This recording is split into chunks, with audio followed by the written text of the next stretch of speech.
गर्मी में झरने के पास गरीब बहू की ठंडी रसोई। जंगल के बीच एक झरने के पास बहुत बड़ी एक रसोई बनी हुई थी। रसोई के अंदर निशा खाना बना रही थी। बाहर झरने के पास पूरा परिवार बैठा हुआ था। निशा सबके लिए पानी लेकर आती है। लीजिए बाबूजी, सासू माँ, खाना बस बनने ही वाला है, तब तक आप ये सब ठंडा पानी पी लीजिए।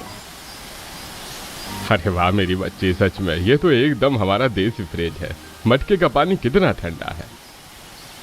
अरे बापूजी, ठंडा क्यों नहीं होगा? अपना ये मटका 24 घंटे झरने के पानी के एकदम पास रखा रहता है। ये पानी नहीं, अमृत है, अमृत। इस भयंकर गर्मी में भी यहाँ झरने के पास कितनी ठंडक है, एकदम दिल खुश हो गया। पानी पिलाने के बाद निशा वापस अपनी रसोई में आ जाती है। वो चूल्हे के पास बैठती है और खाना बनाने लगती है। सच में बहुत मजा आ गया। देखो तो इन छेदों में से हमेशा कितनी ठंडी हवा आती है। चूल्हे के पास बैठकर बिल्कुल पसीना नहीं आ रहा। मेरी इस ठंडी रसोई का तो कोई जवाब ही नहीं। आखिर क्यों यह परिवार झरने के पास रह रहा था? आखिर ऐसी क्या मजबूरी थी जो निशा को यहाँ अपनी रसोई बनानी पड़ी? ये सब जानने के लिए हमें कहानी में कुछ समय पहले जाना होगा। दोपहर का समय था। घर की बड़ी बहू कविता रसोई में बैठी हुई खाना बना रही थी। हाय रे गर्मी, मेरा तो दम घुट रहा है इस रसोई में। मुझसे तो ये खाना वाना नहीं बनता। मैं बहुत ज्यादा परेशान हो गई हूँ। मुझे कुछ समझ नहीं आ रहा। अरे ओ महारानी, ये क्या बड़बड़ चालू है तेरी? अभी तक खाना नहीं बना? भूख के मारे पेट में चूहे दौड़े हैं। सारा दिन करती क्या है तू? क्या सासू माँ, घर में तो आप मेरी कुछ मदद नहीं करती हैं। मैं ही दिन रात घर के सारे काम करती हूँ और इस रसोई की गर्मी में भट्टी की तरह चलती रहती हूँ। अब मुझसे ये सब नहीं होता। ज्यादा जुबान मत लड़ा, चुपचाप अपना काम कर। गंगा देवी वहाँ से चली जाती है। बस कुछ दिन की बात और बुढ़िया, एक बार तेरे छोटे लाडले की शादी हो जाए, फिर जो मेरी देवरानी आएगी ना, घर के सारे काम उसी से करवाऊंगी। मैं तो बस आराम करूंगी, आराम। कुछ दिन बाद छोटे बेटे आकाश की शादी हो गई थी। उसकी पत्नी निशा का गृह प्रवेश हो रहा था। लो जी, आ गई मेरी परमानेंट नौकरानी। अब ये घर का झाड़ू पोछा और रसोई का काम करेगी। मैं तो बस आराम करूंगी, मुझे कुछ भी काम नहीं करना पड़ेगा। अगले दिन सुबह निशा पहली रसोई बनाने के लिए किचन में आती है। वहाँ की हालत देखकर वो हैरान हो जाती है। अरे बाप रे, ये रसोई कितनी छोटी है। इसमें गैस भी नहीं है, बस ये मिट्टी का चूल्हा। मैं यहाँ खाना कैसे बनाऊंगी? कुछ समझ नहीं आ रहा। तभी कविता वहाँ आती है। क्यों, क्या हुआ? हैरान हो गई रसोई को देखकर? तुझे इसी रसोई में खाना बनाना पड़ेगा। तू कोई अंबानी के घर की बहू थोड़ी है जो तुझे एसी वाली रसोई मिलेगी। कविता वहाँ से चली जाती है। निशा दुखी होकर चूल्हा जलाती है। थोड़ी देर में रसोई में बहुत गर्मी होने लगती है और बहुत धुआं होने लगता है। तभी निशा को चक्कर आने लगते हैं। वो चूल्हे पर गिरने ही वाली होती है कि वो खुद को संभाल लेती है। जेठानी जी, प्लीज मेरी थोड़ी मदद कर दीजिए। मुझसे इतना सारा खाना अकेले नहीं बनेगा। मुझे यहाँ बहुत ज्यादा गर्मी लग रही है और चक्कर भी आ रहे हैं। अरे मुझसे मदद क्यों मांग रही है? जा अपना काम खुद कर। मैंने भी तो किया है ना इतने साल। मैं चली अपना टीवी सीरियल देखने। कविता वहां से चली जाती है। निशा दुखी होकर अकेले ही खाना बनाती है। अगले दिन रात का समय हो गया था। घर के आंगन में सब लोग खाने के इंतजार में बैठे हुए थे। रसोई के अंदर निशा पसीने में भीगी हुई खाना बना रही थी। अरे भाई, आज तो ये नई बहू हमें भूखा ही मार देगी। अरे जल्दी आ जाओ महारानी, कब लाओगी खाना? पेट में दर्द होने लगा है भूख से। निशा पसीने में भीगी हुई सबके लिए खाना लेकर आती है। माफ कर दीजिए, वो मैं क्या करूं? मुझे उस रसोई में बहुत ज्यादा गर्मी लगती है, इसलिए थोड़ा समय लग गया खाना बनाने में। कोई बात नहीं बहू, आदत पड़ जाएगी धीरे धीरे। लो सुन लो सासू माँ की बातें। जब मैं कहती थी कि मुझे उस रसोई में भयंकर गर्मी लगती है, तब तो सब लोग बोलते थे कि मैं कामचोर हूँ, ड्रामा कर रही हूँ। और आज आपकी ये नई बहू बोल रही है तो सबको बड़ी दया आ रही है। कविता, ज्यादा जुबान मत चला और शांति से खाना खा। पूरा परिवार खाना खाकर सो जाता है। बस आकाश और निशा ही जाग रहे थे, जो बैठकर बातें कर रहे थे। निशा, तुम्हें बहुत परेशानी हो रही है ना? यहाँ मैं और राजेश भैया गांव के एक बहुत बड़े साहूकार के तबेले में काम करते हैं। हम रोज सुबह जंगल जाते हैं, गायों के लिए हरा चारा लाते हैं, और ये घर भी हमारा नहीं है। तो क्या ये हमारा खुद का घर नहीं है? जो नहीं निशा, हम लोग किराए पर रहते हैं। हम लोग गरीब हैं ना, लेकिन तुम फिक्र मत करो। मैं दिन रात एक करके जल्दी अपना खुद का एक छोटा सा घर ले लूंगा। आप टेंशन मत लीजिए। आप मेहनत करेंगे तो हम जल्दी ही इस परेशानी से बाहर निकल जाएंगे।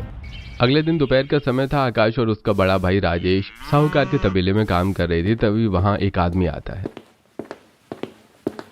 ओए राजेश, बहुत दिन हो गए, अब बहुत हो गया, ला निकाल मेरा पैसा।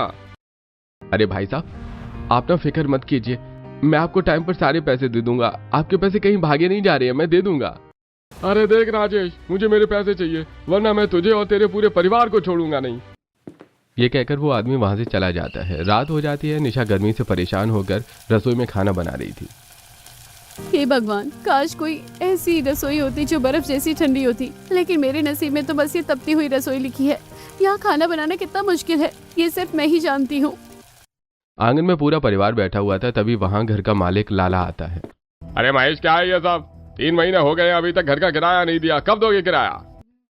अरे लाला जी, थोड़ा धीरज रखिए, लड़के काम पर लगे हैं, वो जल्दी ही आपका सारा किराया दे देंगे। अरे काहे का धीरज, अगर टाइम पर किराया नहीं दिया ना तो आज ही सबका बोरिया बिस्तर घर से बाहर फेंक दूंगा। मालिक, आप ना बस थोड़ा समय और दे दीजिए, हम आपका जो सारा किराया है लौटा देंगे, बस थोड़ा सा समय दे दीजिए। नहीं नहीं, बस तुम्हारे पास ना 10 दिन का समय है। 10 दिन के अंदर जो सारा किराया है वो मेरे हाथ में होना चाहिए, नहीं तो फिर मैं तुम्हें इस घर से बाहर निकाल दूंगा, समझ गए? लाला ये बोलकर वहां से चला जाता है। हे भगवान, पता नहीं इतने सारे पैसे कैसे देंगे हम। 10 दिन में इतना पैसा कहाँ से आएगा, हमें तो कुछ समझ नहीं आ रहा। माँ, आप लोग ना फिक्र मत कीजिए, मैं और आकाश दिन रात डबल शिफ्ट में काम करेंगे और पैसे दे देंगे। अगले दिन दोपहर को निशा रसोई में खाना बना रही थी। उसे बहुत गर्मी लग रही थी और चक्कर आ रहे थे। बाप रे, आज तो ऐसा लग रहा है जैसे ये गर्मी मुझे मार ही डालेगी। मुझे कुछ तो करना होगा, इस रसोई को ठंडा करने के लिए कुछ तो जुगाड़ करना होगा। तभी निशा की नजर रसोई में रखे खाली बोरों पर जाती है। हाँ आइडिया, चलो ये खिड़की है ना, इसे थोड़ा सा मैं बड़ा कर दूंगी और इस पर बोरा गीला करके डाल दूंगी। बाहर से जो गर्म हवा आ रही है, लेकिन गीले कपड़े से हवा टकराकर ठंडी हो जाएगी और फिर मेरी रसोई भी ठंडी हो जाएगी। इस तरह मुझे इस भयंकर गर्मी से छुटकारा मिल जाएगा। निशा तुरंत एक बोरी को पानी में भिगोकर खिड़की पर टांग देती है। कुछ देर बाद रसोई ठंडी हो जाती है, लेकिन चूल्हे का धुआं रसोई में भरने लगता है। अरे बाप रे, ये क्या हो गया? ठंडी हवा तो आई, लेकिन यहाँ तो धुआं भर गया। अरे ओ साइंटिस्ट की अम्मा, ये क्या आग लगा दी तूने? धुआं धुआं कर दिया पूरा घर में। मैं कहती थी ना, इसके दिमाग के पेच ढीले हैं, अब क्या हमें जलाकर छोड़ेगी? हे भगवान, मेरा तो जुगाड़ ही उल्टा पड़ गया। कुछ दिन बीत जाते हैं। रात का समय था। आकाश और राजेश ने मेहनत करके पैसे इकट्ठे कर लिए थे। आकाश और राजेश सारे पैसे गंगा देवी को देते हैं। माँ, ये लो, हमने जैसे तैसे लाला के किराए के पैसे इकट्ठे कर लिए हैं, ये आप संभाल के रख देना। 1-2 दिन बाद लाला आए तो उनको ये पैसे दे देना। जुग जुग जियो मेरे बच्चे, तुमने तो मेरी जान में जान डाल दी। लाओ, इसे मैं अपनी उस छोटी सी लोहे की संदूक में रख देती हूँ, वहाँ एकदम सुरक्षित रहेगी। गंगा देवी पैसे लेकर अंदर कमरे में जाती हैं और अपने छोटे बक्से में रखकर ताला लगा देती हैं। 2 दिन बाद लाला पैसे लेने आता है। लाला, तुम्हारे सारे पैसे हो गए हैं, मैं अभी लाती हूँ। गंगा देवी पैसे लेने अपने कमरे में आते हैं और बक्सा खोलकर पैसे निकालने लगती हैं, लेकिन बक्से में पैसे नहीं थे। गंगा देवी ये देखकर हैरान रह जाती हैं। हाय राम, हम लुट गए, बर्बाद हो गए, बक्से में पैसे नहीं है। अरे ओ नाटकबाज बढ़िया, ये क्या नया ड्रामा है? तुम लोगों ने मुझे बेवकूफ समझ रखा है क्या? अरे मालिक, विश्वास कीजिए, हमने पैसे इसी में रखे थे, बस हमें कुछ और समय दे दीजिए। सिर्फ 1 हफ्ते का समय देकर जा रहा हूँ। अगर पैसे नहीं मिले तो पुलिस लेकर आऊंगा। लाला गुस्से में वहां से चला जाता है। पैसे तो मैंने बक्से में ही रखे थे, फिर पैसे कहाँ गए? घर से पैसे कहाँ गायब हो गए? कहीं किसी ने चोरी तो नहीं कर लिए? लेकिन ये किसने किया है? हाय, घर में चोर! अब तो मुझे अपने सोने की झुमकों की टेंशन हो रही है। और ये सासू माँ, बाहर से तो कोई आया नहीं, पक्का घर के अंदर ही किसी भेदी ने लंका ढाई है। अगले दिन सुबह पैसा चोरी होने की वजह से आकाश और राजेश जल्दबाजी में पैसे इकट्ठे करने सुबह सुबह ही चारा लेने के लिए जंगल निकल गए थे। हे भगवान, दोनों बेटे सुबह ही अंधेरे में ही जंगल निकल गए। उन्होंने कुछ खाया पिया भी नहीं होगा। देखो दोपहर हो गई है और आज तो बोल कर गए थे कि वो बहुत देर तक काम करेंगे। उनका वो खड़ूस मालिक भी इतना अच्छा नहीं है कि उन्हें कुछ खाने पीने को दे दे। अरे कविता, तुम उनके लिए खाना ले आओ जंगल में। वैसे भी छोटे वाले की तबीयत भी खराब है, तो उसके लिए दवाई भी ले आओ। क्या मैं?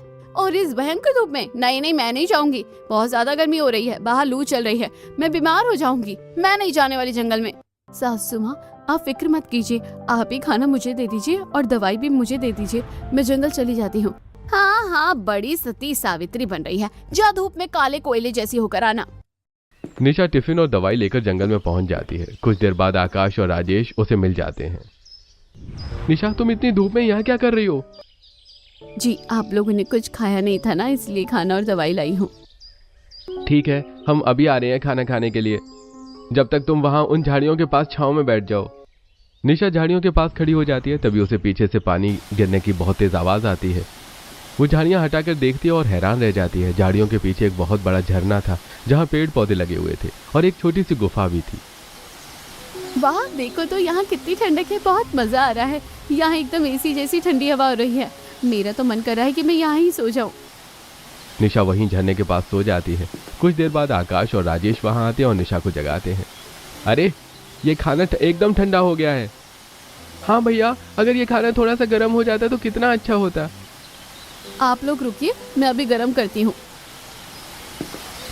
निशा तुरंत वहां पड़े कुछ पत्थरों को इकट्ठा करके एक चूल्हा बनाती है। वो पास ही पड़ी सूखी लकड़ियां लाती है। आग जलाकर टिफिन को पत्थरों पर रखकर खाना गर्म कर देती है। वाह, यहाँ तो चूल्हे पर सब्जी गर्म करने के बाद भी गर्मी नहीं लग रही। ठंडा झरना, हरियाली और ये शांत गुफा, सब कुछ कितना सुकून भरा है। काश मेरी एक ठंडी सी रसोई बन जाए। वैसे भी किराए के पैसे भी चोरी हो गए हैं और घर भी छूटने वाला है। ऐसे में कहीं भटकने से यहीं रहना सबसे अच्छा होगा। शाम का समय हो जाता है। सभी घर वाले एक साथ परेशान बैठे हुए थे। बाबूजी, आप लोग टेंशन मत लीजिए, मैंने एक बहुत बढ़िया जगह ढूंढ ली है। हमें कोई नया घर किराए पर लेने की कोई जरूरत नहीं है। हम सब जंगल में उस झरने के पास रहेंगे। वहाँ एक गुफा भी है और जगह एकदम ठंडी है। अरे तेरा दिमाग ठीक है? अब हम जंगल में रहेंगे? क्या कोई आदिवासी या टार्जन है जो पत्तों के कपड़े पहनकर हुला हुला हुला करेंगे? वहाँ सांप, बिच्छू और जंगली जानवर हमारा नाश्ता कर जाएंगे। मैं नहीं जाने वाली किसी जंगल में रहने के लिए। चुप कर कविता, ठीक कह रही है। हमारे पास और कोई दूसरा रास्ता नहीं है। लाला 7 दिन में हमें धक्के मार कर निकाल देगा। नया घर लेने के लिए हमारे पास फूटी कौड़ी नहीं है। तेरी सास सही कह रही है बहू, कम से कम वहां सिर छुपाने की जगह तो मिलेगी। हम वहीं चलेंगे। अगले दिन पूरा परिवार अपना थोड़ा बहुत सामान लेकर जंगल में झरने के पास पहुंच जाता है। झरने के पास जो गुफा थी वो बहुत बड़ी थी, लेकिन उसके अंदर बहुत अंधेरा था। निशा गुफा के अंदर जाकर गुफा की साफ सफाई करने लगती है। ये कैसी अजीब सी बदबू आ रही है यहाँ। मेरा तो दम घुटा जा रहा है। इस गुफा में पता नहीं कौन सी मनहूस घड़ी में इस घर में ब्याह कराई थी। तभी गुफा के अंधेरे से एक जंगली जानवर निकलकर बाहर आता है। मम्मी, ओ मम्मी, ये जानवर खा जाएगा मुझे। वो जंगली जानवर वहां से भाग जाता है और कविता वहां से भागने की कोशिश करती है। तभी वो कीचड़ में गिर जाती है। अरे भाभी, ये कोई खतरनाक जंगली जानवर नहीं था, बस जंगली बिल्ली ही थी। अरे जेठानी जी, रुकिए रुकिए, मैं अभी आपको साफ कर देती हूँ। निशा जल्दी से कविता के ऊपर झरने का ठंडा ठंडा पानी डाल देती है। थोड़ी देर बाद रात हो जाती है। पूरा परिवार झरने के पास बैठा हुआ था। देखिए बाबूजी, यहाँ कितनी शांति है। उस तपते हुए घर से तो लाख गुना बेहतर है ये जगह। कल सुबह मैं यहाँ अपनी एक ठंडी रसोई बनाऊंगी। थोड़ा बहुत राशन जो हम लाए थे उससे हम आराम से गुजारा कर लेंगे। आप बस देखना, मैं एकदम मस्त जुगाड़ करूंगी। जगह तो ठीक है बहू, पर मुझे तो समझ नहीं आ रहा कि वो पैसे कहाँ गए। क्या सच में घर के ही किसी भेदी ने लंका ढाई है? माँ, अब जो हो गया है सो हो गया है। अब उन पैसों को भूलकर हमें बस आगे का सोचना होगा। अगले दिन सुबह निशा सबसे पहले उठकर काम में लग जाती हैं। वो जंगल से मजबूत लकड़ियां और केले के बड़े बड़े पत्ते काट कर लाती है। चलो, इस पतली लकड़ी और पत्तों से एक झोपड़ी जैसी रसोई बना लेती हूँ। निशा बड़ी मेहनत से एक छोटी सी पत्तों वाली रसोई तैयार करती है और उसके अंदर मिट्टी से एक छोटा चूल्हा बनाती है। वाह, बन गई मेरी ठंडी रसोई। देखो पत्तों के अंदर कितनी ठंडक है और पास में ही झरना बह रहा है और यहाँ तो धुआं भी नहीं भरेगा। अब खाना बनाने में बहुत मजा आएगा। मुझे बिल्कुल नहीं गर्मी लगने वाली खाना बनाने में। दोपहर का समय हो जाता है। निशा ने सबके लिए खाना बना लिया था। सारा परिवार झरने के पास जमीन पर बैठकर खाना खा रहा था। अरे यार, इस ऊबड़ खाबड़ जमीन पर बैठकर तो कमर ही टूट गई। यहाँ बैठने की कोई अच्छी व्यवस्था नहीं है। निशा ये बात सुन लेती है। वो तुरंत झरने के किनारे पड़े बड़े बड़े चपटे पत्थरों को उठाकर लाती है और उन्हें एक कुर्सी की तरह जमा देती है। फिर वो झरने का ठंडा पानी उन पत्थरों पर डाल देती है। ये लीजिए बाबूजी, हमारा देसी सोफा। ये पत्थर झरने के पानी से एकदम ठंडे रहते हैं और ये एकदम सीधे भी है। आप लोगों की कमर में दर्द नहीं होगा। अब आप सब लोग इन पर बैठ जाइए। अरे वाह बहू, ये बैठने के लिए तो एकदम सही व्यवस्था है। मजा आ गया। 1-2 दिन बीत जाते हैं। दोपहर की तेज धूप की वजह से रसोई के वो केले के पत्ते पूरी तरह सूख गए थे। निशा रसोई के अंदर खाना बना रही थी, तभी अचानक रसोई में आग लग जाती है। अरे बाप रे, आग लग गई। निशा जल्दी से बाहर भागती है और झरने से मटका भरकर पानी लाती है। वो पानी पत्तों पर डालती है और आग बुझ जाती है। पूरी रसोई जल जाती है। लो जी, कर लिया टैलेंट का प्रदर्शन। आज तो ये खुद तंदूरी मुर्गी बन गई होती। अरे और साइंटिस्ट की अम्मा, इतना भी दिमाग नहीं है क्या तेरे पास? अगर तू ताजे पत्तों की रसोई बनाएगी तो वो धूप में तो सूखेंगे ही ना। दिमाग घास चरने गया था क्या, जो सूखी लकड़ी और पत्तों के बीच आग जला रही है? कुछ और दिमाग लगाती ना। जेठानी जी, गलती हो गई, मैंने ये सोचा नहीं था, लेकिन अब ये गलती दोबारा नहीं करूंगी। अब मैं जो रसोई बनाऊंगी वो एकदम मजबूत बनाऊंगी, जो आग से नहीं जलेगी और एकदम ठंडक रहेगी। मुझे तो तेरी बातों से अब डर लगने लगा है, पता नहीं अब क्या करेगी तू। अगले दिन निशा फिर से रसोई बनाने का काम शुरू करती है। इस बार आकाश भी उसकी मदद करता है। दोनों मिलकर जंगल से और मजबूत लकड़ियां और झरने के पास रखे बड़े बड़े ठंडे पत्थर इकट्ठा करते हैं। निशा, इस बार ये दीवारें पत्थरों की बनेंगी। ये पत्थर ठंडे भी रहते हैं और इनमें आग भी नहीं लगेगी और तुम्हारी रसोई एकदम मजबूत बनेगी।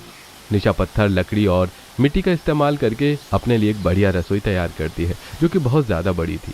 निशा ने पूरी रसोई को अंदर और बाहर अच्छे से मिट्टी से लीप दिया था।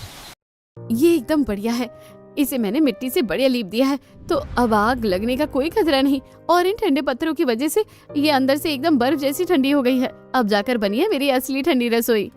दोपहर का समय हो जाता है। निशा अपनी नई पक्की रसोई के अंदर खाना बना रही थी, लेकिन उसे बार बार पानी लेने के लिए उठकर बाहर झरने के पास जाना पड़ रहा था। हे भगवान, पानी लेने के लिए बार बार बाहर जाना पड़ा है। इसमें तो मैं बहुत ज्यादा परेशान हो रही हूँ। आधी मेहनत तो पानी ढोने में ही लग जाती है। मुझे कुछ जुगाड़ करना होगा ताकि ये पानी सीधा मेरी रसोई के अंदर ही आ जाए, फिर मुझे पानी लेने के लिए बाहर नहीं जाना पड़ेगा। निशा झरने से लेकर अपनी रसोई के अंदर तक मिट्टी खोद कर एक पतली सी नाली बना देती है। रसोई के अंदर वो एक चौड़ा गड्ढा खोदती है और उसे मिट्टी से अच्छी तरह लीप कर पक्का कर देती है। वाह, बन गया मेरा छोटा सा तालाब। अब झरने का ठंडा पानी इस नाली से सीधा इस गड्ढे में जमा हो जाएगा और अब मुझे बार बार बाहर जाने की जरूरत भी नहीं पड़ेगी। ये जुगाड़ तो एकदम बढ़िया है, मजा आ गया। निशा देखती है कि खाना बनाने के लिए सब्जियां खत्म हो गई हैं। वो जंगल में थोड़ी दूर जाती है और वहां से जंगली लौकी और तोरई तोड़ लाती है। ये जंगली सब्जियां तो बहुत ठंडी होती हैं। आज सबके लिए बढ़िया सी सब्जी बनाऊंगी। चलो, मैं अब इन्हें अच्छे से धो लेती हूँ। निशा उन सब्जियों को अपने उसी पानी वाले गड्ढे में धोती है। फिर वो देखती है कि काटने के लिए कुछ नहीं है। वो एक पतले और धारदार पत्थर को चाकू की तरह इस्तेमाल करती है और एक बड़े चपटे पत्थर चॉपिंग बोर्ड की तरह रख लेती है। ये देखो, इस चपटे पत्थर पर सब्जियां काटना कितना आसान है और ये पत्थर पानी के पास रहने से इतना ठंडा है कि मेरी सब्जियां भी एकदम फ्रेश और ठंडी रहेगी। निशा चूल्हे पर रोटियां बनाने के लिए अपना मिट्टी का तवा रखती है, लेकिन वो मिट्टी का तवा टूट जाता है। हाय राम, ये क्या हो गया? अब मैं रोटियां किस पर बनाऊंगी? मुझे कुछ समझ नहीं आ रहा। घर वालों को भूख लगी है, रोटियां कैसे बनाऊं? निशा घबराकर बाहर जाती है। तभी उसकी नजर झरने के किनारे पड़े एक बहुत ही पतले, चपटे और काले पत्थर पर पड़ती है। चलो, तवे की जुगाड़ हो गई है। अब मैं इसी चपटे पत्थर को तवे की तरह इस्तेमाल करूंगी और इस पर सबके लिए रोटियां बनाऊंगी और इस पर रोटियां जलेंगी भी नहीं। निशा उस पत्थर को अच्छे से धोती है और फिर उसी पत्थर पर सबके लिए रोटियां बनाती है। अरे वाह मेरी बच्ची, तूने तो पत्थर को ही तवा बना दिया। सच में तू तो एकदम जुगाड़ू है। तेरी इस तरकीब से तो हमारा ही काम आसान हो गया है। अगले दिन निशा रसोई के अंदर खाना बना रही है। पत्थर की पक्की दीवारें होने की वजह से धुआं बाहर नहीं जा पा रहा और निशा को थोड़ी गर्मी लगने लगती है। गर्मी तो अब भी लग रही है। ये दीवारें पक्की हैं तो धुआं निकलने की जगह नहीं है। जो हवा झरने की तरफ से आती है वो इन दीवारों से टकराकर बाहर ही रह जाती है। अगर मैं इन दीवारों में छोटे छोटे छेद कर दूं तो हवा सीधा अंदर आएगी और धुआं भी बाहर निकल जाएगा। निशा एक नुकीली लकड़ी लेकर बहुत ही सावधानी से रसोई की दीवारों में छोटे छोटे छेद कर देती है। अब मेरी रसोई एकदम ठंडी हो जाएगी। शाम के समय निशा रसोई में खाना बना रही थी और उसे बहुत ठंडक महसूस हो रही थी। हाँ, अब आया ना मजा। देखो तो इन छेदों से कितनी ताजी और ठंडी हवा आ रही है। ये तो एकदम हमारा देसी कूलर बन गया। अब तो मैं दिन रात यही बैठे बैठे खाना बना सकती हूँ। अब मुझे बिल्कुल गर्मी नहीं लग रही और ना ही चक्कर आ रहे हैं। रात का समय हो जाता है। सबने खाना खा लिया था। निशा बची हुई सब्जी को रखने का कुछ जुगाड़ कर रही थी। अगर मैं इस बची हुई सब्जी को ऐसे ही बाहर फेंक दूंगी तो ये सुबह तक खराब हो जाएगी। कुछ तो करना पड़ेगा। निशा एक बड़ा मिट्टी का मटका लेती है। वो बची हुई सब्जी उस मटके में रख देती है और उस मटके को अपने पानी वाले गड्ढे में रख देती है। तैयार हो गया मेरा देसी फ्रिज। अब जो मटका है वो इस ठंडे पानी के अंदर रहेगा और मेरी सब्जी मटके के अंदर। इससे मेरी सब्जी एकदम ठंडी रहेगी और सुबह तक बिल्कुल भी खराब नहीं होगी।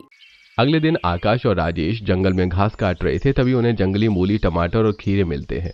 ये सब वो लेकर झरने के पास आ जाते हैं। अरे निशा, आज जंगल में ये मिले। हमने सुना है कि अमीर लोग इनका एकदम ठंडा करके सलाद बनाकर खाते हैं, वो बर्फ की सिल्ली पर रखते हैं। तो तुम भी आज रात हमारे लिए इन्हें एकदम ठंडा करके सलाद बनाना, हम भी रात को खाकर देखेंगे कि ठंडा सलाद लगता कैसा है। ठीक है जी। अब बर्फ की सिल्ली तो है नहीं, तो इन्हें ठंडा कैसे करूं? हाँ, मेरे पास एक बढ़िया जुगाड़ है इस सलाद को एकदम ठंडा करने की। निशा झरने के पास जाती है और जहाँ से पानी गिर रहा था वो वहाँ एक बड़ा पत्थर रख देती है, जिसके ऊपर से झरने का पानी बह रहा था। वो मूली, टमाटर और खीरे उसी पत्थर पर रख देती है और वहीं बैठ जाती है। मुझे पक्का यकीन है कि कुछ देर बाद ये ठंडा एकदम हो जाएगा। कुछ देर बाद निशा देखती है कि पानी की वजह से वो पत्थर एकदम ठंडा हो गया है और मूली, टमाटर, खीरे भी एकदम ठंडे हो गए हैं। हाँ, ये जुगाड़ एकदम बढ़िया है। देखो तो मूली, टमाटर और खीरे कैसे बर्फ जैसे ठंडे हो गए हैं। रात के समय निशा उसी ठंडे पत्थर पर सैलेड काट कर तैयार करती है। वो परिवार को पत्तों पर खाना और सैलेड परोसती है। क्या ये रोज रोज कभी हाथ में रोटी पकड़ा देती हैं, कभी इन पत्तों में खाना डाल देती हैं? अरे आखिर तूने ये रसोई बना ही ली है तो कुछ बर्तन वगैरह भी बना ले। हम क्या कोई गाय भैंस हैं जो इन पत्तों पर चरेंगे? कुछ अच्छे बर्तन बना। हाँ बहू, तेरी जेठानी की बात तो सही है। अब हम यहाँ रह रहे हैं तो कुछ बर्तन तो चाहिए होंगे। ठीक है सासू माँ, आप चिंता मत कीजिए, मैं कल ही कुछ बढ़िया जुगाड़ करती हूँ। अगले दिन सुबह निशा जंगल से बहुत सारी चिकनी और साफ मिट्टी खोद कर लाती है। वो झरने के पास बैठकर उस मिट्टी से बर्तन बनाने लगती है। अरे ओ महारानी कविता, देख वो बेचारी अकेले काम कर रही है, तू भी तो जा उसकी थोड़ी मदद कर दे। यहाँ बस बैठी बैठी हुक्म चलाती रहती है। कविता निशा के पास जाती है और मिट्टी हाथ में लेकर मटका बनाने की कोशिश करती है, लेकिन वो मटके की जगह कोई अजीब सी आड़ी टेढ़ी चीज बना देती है। अरे कविता, ये क्या बना दिया तूने? मटका बनाया है या कोई पिचका हुआ मटका? सब लोग जोर जोर से हंसने लगते हैं। कविता गुस्से में लाल हो जाती है और वो अपने बर्तन को तोड़कर उसकी गोल बॉल बनाती है और गुस्से में राजेश की तरफ फेंक कर मार देती है। लो आप ही बना लो, आप लोग हो ना बहुत ज्यादा ड्रामा करते हो। अरे मुझे नहीं बनाना आता ये सब। अगर इस साइंटिस्ट की अम्मा को आता है तो मैं क्या करूं? सब लोग बस मेरे ही पीछे पड़े रहते हैं। कविता बड़बड़ाते हुए वहां से चली जाती है। निशा उसके पास जाती है और चुपके से झरने का ठंडा पानी उस पर डाल देती है। अरे जेठानी जी, आप इतना गर्म मत होइए, थोड़ा ठंडा पानी डालिए दिमाग पर, जिससे आप और आपका दिमाग एकदम ठंडा हो जाएगा। तेरी इतनी हिम्मत, तूने मुझ पर पानी डाला? तो खुद को जल पर ही समझ रही है जो पानी से खेल रही है। अब देख मैं क्या करती हूँ। कविता गुस्से में निशा को हल्का सा धक्का दे देती है। निशा का पैर फिसलता है और वो सीधे झरने के तेज बहाव वाले पानी में गिर जाती है। सब लोग घबरा कर खड़े हो जाते हैं, लेकिन निशा तैरते हुए किनारे पर आ जाती है। जेठानी जी, मुझे तैरना नहीं आता। वैसे आपने मुझे नहला ही दिया। मैं तो सोच भी रही थी कि गर्मी लग रही है, नहा लूं, पर आपने अच्छा किया, मेरी मेहनत बचा दी। तू तो पागल है पूरी की पूरी, मेरा दिमाग खराब करके रख दिया है। जा, मैं नहीं बात कर रही तुझसे। अगले दिन निशा रसोई में खाना बना रही थी और कुछ सोच रही थी। जंगल की जो जंगली सब्जियां हैं वो तो अब धीमे धीमे खत्म होने वाली हैं। ऐसा करती हूँ यहाँ आसपास ही सब्जियां उगाती हूँ। जगह भी बढ़िया और पानी भी भरपूर है। निशा झरने के पास वाली खाली जमीन पर लकड़ियों की बाउंड्री बनाती है। वो जंगली सब्जियों से बीज निकाल कर वहां खेती शुरू कर देती है। बार बार पानी न डालना पड़े इसके लिए वो खेत से लेकर झरने तक एक और छोटी सी नाली खोद देती है, जिससे पानी अपने आप खेत में पहुंचता रहता है। अरे वाह बहू, तूने तो यहाँ पूरा खेत ही बना दिया। अब हमें ताजी सब्जियों की कोई टेंशन नहीं है। एकदम बढ़िया जुगाड़ किया है तूने। रात का समय हो जाता है। पूरा परिवार झरने के पास ठंडे पत्थरों पर बैठा हुआ था।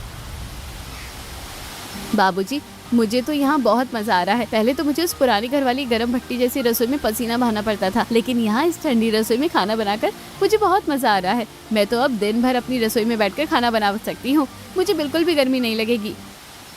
अरे हाँ, और भाभी को भी यहाँ बहुत मजा आ रहा है ना भाभी?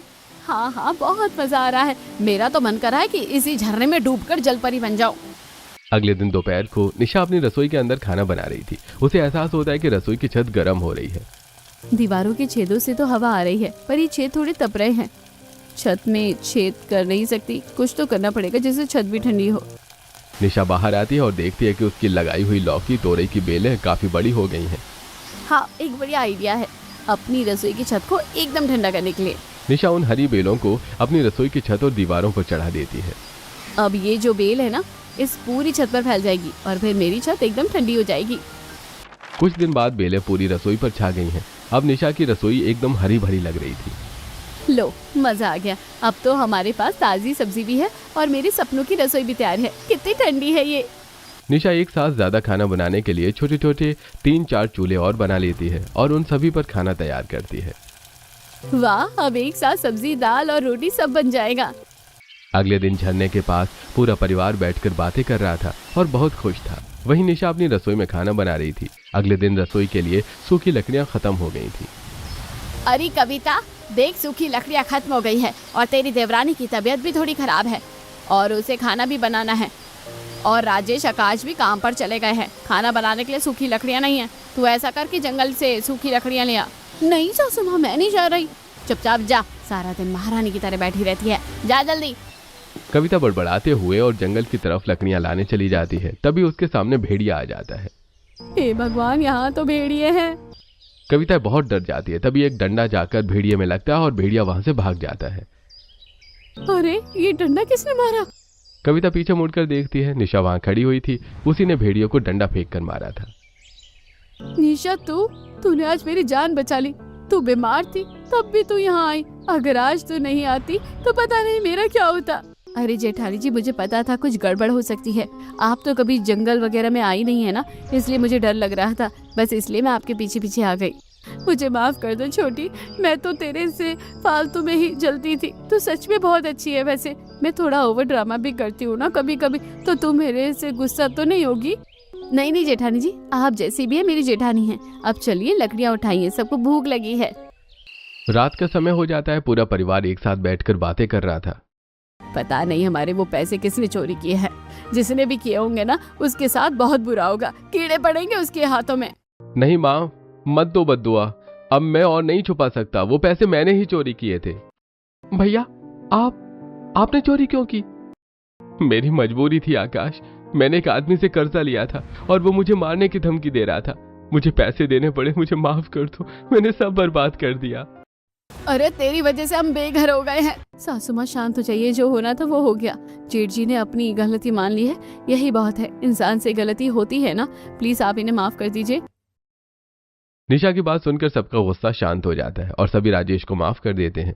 कुछ दिनों बाद अचानक एक दिन मौसम बिगड़ता है और जोरदार बारिश शुरू हो जाती है और झरने का बहाव बढ़ने लगता है। अरे भागो, पानी बहुत तेज आ रहा है। सब गुफा के अंदर चलो। सब लोग गुफा में छिप जाते हैं। पानी के तेज बहाव में निशा की बनाई हुई ठंडी रसोई टूटकर बह जाती है। तभी किसी आदमी के जोर जोर से चिल्लाने की आवाज आती है। लाला अपने परिवार के साथ झरने के उस पार पिकनिक मनाने आया था और उसका 8 साल का पोता चिंटू पानी में गिर गया था। अरे अरे बचाओ कोई मेरे पोते चिंटू को। अरे बचाओ, मेरा इकलौता पोता डूब रहा है। अरे कोई तो बचाओ। अरे मुझे तैरना भी नहीं आता। अरे बाप रे, ये तो मकान मालिक लाला जी का पोता है। हमें से बचाना होगा। पागल हो गई है क्या? पानी बहुत तेज है। ज्यादा खतरों के खिलाड़ी मत बन। तू कैसे बचाएगी उसे? तू भी डूब जाएगी। पानी का बहाव बहुत तेज है। आप फिक्र मत कीजिए जेठानी जी, मैं बचा लूंगी। निशा जल्दी से पानी में कूद जाती है और चिंटू को बचा लेती है। थोड़ी देर बाद पानी शांत हो जाता है। लाला वहां जल्दी से आता है।